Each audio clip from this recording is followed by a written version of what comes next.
All right, welcome back. We got Pastor Andrew in the studio. Andrew, welcome. Thank you. It's good to be here. All right, we're walking down the Bible. We made it out of the ark. The waters have receded, and we got rainbows now. So now where are we at? Yeah, after the flood, we see a couple of things that are pretty important, like in the scope of answering some of these questions, the big questions of life, so to speak. One of those questions is, what role does human government play in our lives? And so we do see an institution of human government, but that is in Genesis chapter 11 and 10 and 11, and part of that is the Tower of Babel. So there's this one gentleman by the name of Nimrod who was, go ahead. Well, I was listening to AJ's podcast, and so we call people Nimrods, is like, you knucklehead, you dummy. But Nimrod was a hunter, right? Yes. So in Bugs Bunny, like those Looney Tune cartoons, he calls Elmer Fudd, the hunter, he calls him a Nimrod. So then that made it into our popular vernacular, Yes. calling people a Nimrod as being a dummy, but it meant a hunter. He called Elmer Fudd a Nimrod because he was a hunter. Correct. Yep. So that, by the way. Absolutely. Well, Nimrod was the grandson of Noah. And so Noah was, Bible says, a preacher of righteousness. But Nimrod, many believe, was like the world's first dictator, what we'd call a dictator. He was a hunter, but it was more than just what we'd say, with a 270 Winchester Remington. He was hunted people. Like, it was Which is not okay. not okay. We don't condone. Meaning, when I say hunted people, he was just like a dictator would be, lording over other people, which is what is not right about human government. And that's what we find after the flood, is the condition of the hearts of man wasn't any better. It's like before the flood, the thoughts and the hearts of men was on evil continually, but then after the flood, it doesn't take long for that same sin to rear its ugly head. And so Nimrod built this city in this place called Babylon, which is the perfect picture. Babylon in the Bible was always kind of synonymous with building of our own kingdoms. It's anti-God, and in our new covenant terms, it would be anti-Christ. So the city of Babylon, the Babylonian kingdom and captivity, and all of, when the Bible speaks to Babylon, know this: it's always self-will of man exhibited. Like, it's very much what the condition of the earth was very much like that. And then the epitome of Babylon was the Tower of Babel. And so just after the flood, we see that it was the intention or the command of God to Noah and his family to go scatter and to repopulate the earth, to fill the earth. And instead of following that, they said, you know what, we're just going to stay here, and we're going to build a tower that reaches into the heavens so that we can basically be like God. And what does that sound like? That sounds like that's back in the garden, right? Well, God doesn't want you to eat that, because then you're going to be on the same level as God. So it's humans again, instead of just listening and being obedient to what we're supposed to do. It's like, no, we're gonna do it ourselves. It's gonna work this time. And isn't it fascinating? They had just come off the worst natural disaster ever in the history of the world, which was a flood. It's like, you know what? Maybe if we built a tower tall enough, then we could escape. Here it is. We could escape the judgment of God. Yeah. So man's heart has always had this in us. Like, what can I do to escape the judgment of God? Well, we can either know what maybe God requires of us or asks of us, or we could try to do it our own way, going back to Cain and Abel, going back to the garden.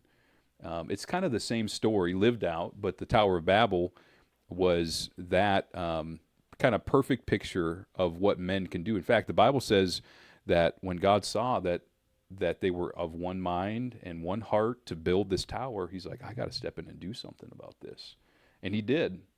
And so God stepped in and he scattered he confounded or changed the languages of those building the tower. And so this is the origin of language, is that they were all in one language and one mind. They were building this tower, but then all of a sudden their language was changed, and now they couldn't communicate, and they were there, the Bible says, scattered across the face of the earth. And so what God instructed them to do, they eventually did, but it was a judgment of God. It's like, no, I said to go and scatter, and they did. And that, there's a lot we could say about the Tower of Babel, especially in relationship to human suffering from the hands of other humans. And that's really what we saw, is they cared, all they cared about was the building of this tower. They didn't care about the people building the tower. In fact, a lot of times, like if you go back and read some of the ancient writings about the Tower of Babel, it will describe that the stones that went into the tower were more valuable than the people that were literally lifting the stones into place. So if somebody was lifting a stone, taking it up, putting it in the tower, and they would slip and fall, they would rather reach for the stone than reach for the person. It's like people were just in the system. And it's a description of really the world system, where we're just a cog in the wheel. We're more concerned about the end result than we are the person, which is anti-God in many ways. God's very interested in the individual more so than a system. Like God is very interested in relationship one-on-one, and every life is precious. But when we see the Tower of Babel as an example, that life is not valued, but we have a system and a set of values that is superseding the value of an individual, then we know, wait a minute, it should give us pause. Right. And we even see that in our society today. It's like, well, they're just part of the system. Or an individual created by God, called by God. It's interesting. Yeah.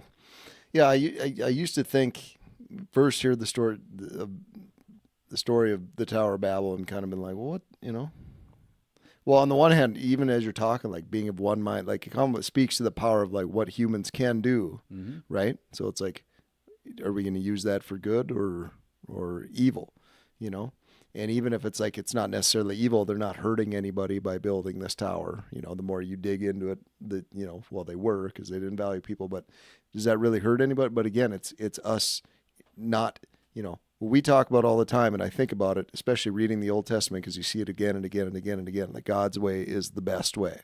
So instead of trying to change him to fit me, how do I change me to fit him, right? Mm-hmm. So it's an interesting tale, but we could babble on about this all day, but it's the only reason I wanted to talk about Babel. All right, there it is. Okay, There we go. But yeah, I appreciate having you on, and we'll get into more next week. Abraham next week. Really? Abraham. Well, we better start with Abram. Abram, that's right. That's absolutely. Yeah, keep you on your toes. Stuff. All right, thanks, buddy. Thank you. All right, big boy. Let's have a quote here. Let's talk quotes. So my dad used to say this to me all the time. I shouldn't say that. My dad said to me at least one time that I can recall. He said, sunlight is the best disinfectant. And I said that in front of Dustin Splent the other day, and he really seemed to like it. So I thought that would be a good quote. It's funny because my dad said it to me because he wanted me to open the window to the bathroom because I would pee on the floor. So he was, being very literal with it. But it's good. It reminds me of transparency and just truth. You know what I mean? Anti-censorship. But the quote was not first said by Miles Jaster 25 years ago. It was a Supreme Court Justice, Luis Brandeis, who said sunlight is said to be the best of disinfectants.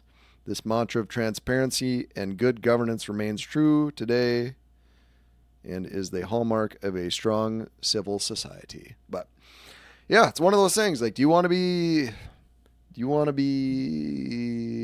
prove your point, or do you want to be right? You know? And it's like one of those things when it comes to censorship, when somebody wants to be censored or not, it's like they just feel like the truth, you know? So if you want to be a devil worshiper and whatever and put that on YouTube, like, that's fine. But you put it next to somebody just talking about the gospel and see which one of those rings more true, because one is sunlight and the other needs to be disinfected. Yeah, sunlight's the best disinfectant. Good quote. All right, something local. So today the other day I saw someone like, wait, where can I get the best swimming lessons for my kids?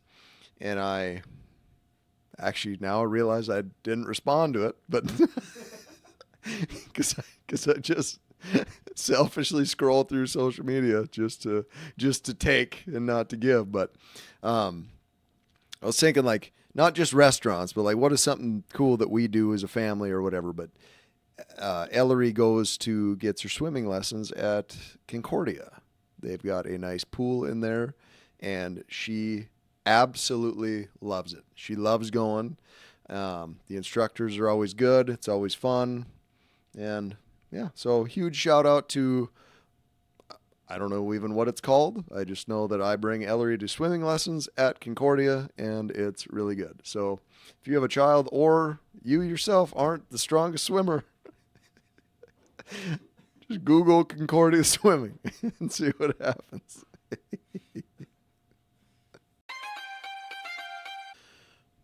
I hear super fancy music. You know what that means. Time for a little book club. So I went on a Malcolm Gladwell kick. I feel like the last pod we talked about the tipping point. And then after that, I quickly read The Outliers. Or not Outliers, not The Outliers, not The Outsiders. Great 80s movie. Book called Outliers. And it's a book that talks about success and how people become outliers. Like, how do you become that 1 in a billion dude? And actually, like, I was reading some comments on it when I like went to get it on Audible, and there's like, it was funny because in there it talks about how, so somebody noticed they went to a junior hockey game in Canada, and they noticed on the program all these dudes are born in January and February, and they're like, what's that about? And they come to find out that the year for hockey starts in January. So if I'm born, like, my birthday is January 6th. And then Dustin, if your birthday is December 14th, when we go out for hockey that year, I'm basically a year older than you know?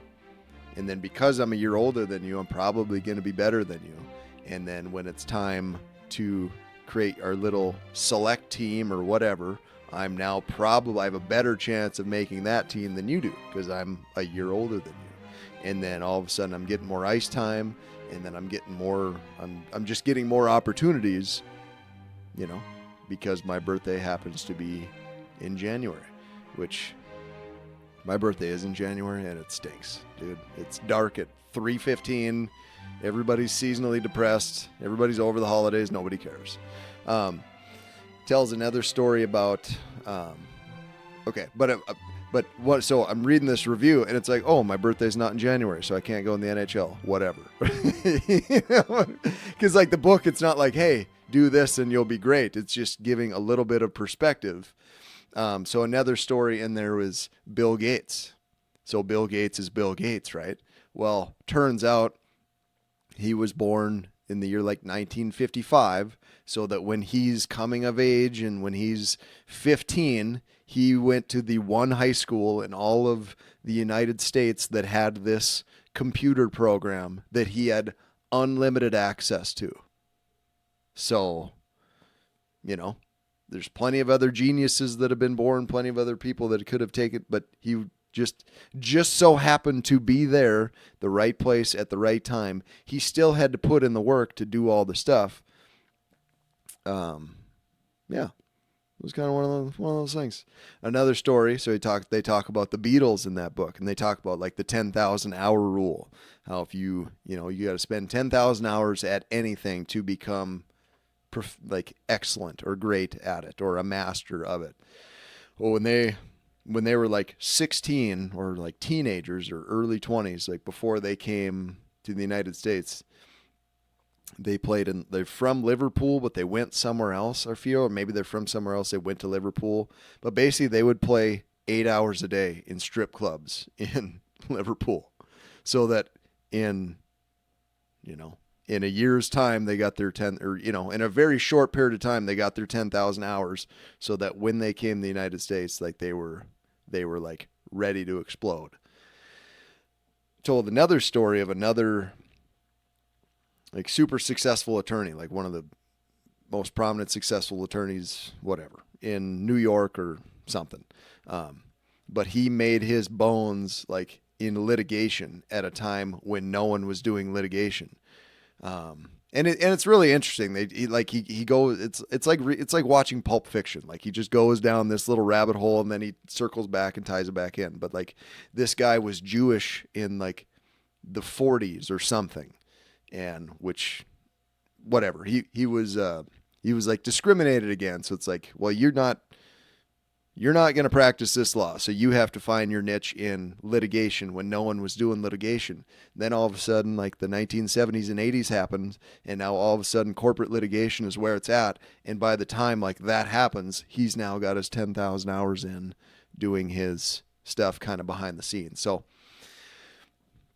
it was a cool book. Like it's always a very interesting book. I don't know what the massive takeaway is, because like there's stuff that you can control, like you either put in the 10,000 hours or you don't. And yet maybe it's a little irresponsible to look at someone else's success and be like, well, how did it, because we weren't all born in 1955 and had access to this one computer that no one else had access to. Like there's just some things, like if you're Canadian and you're born in December, like you are at a natural disadvantage to a different hockey player that's born in January. Just kind of is what it is. But it's an interesting read. I felt smarter after read it than before. So check out Outliers by Malcolm Gladwell. You'll be glad while you did. Hello, Two Sensors. That's a new name that we might keep.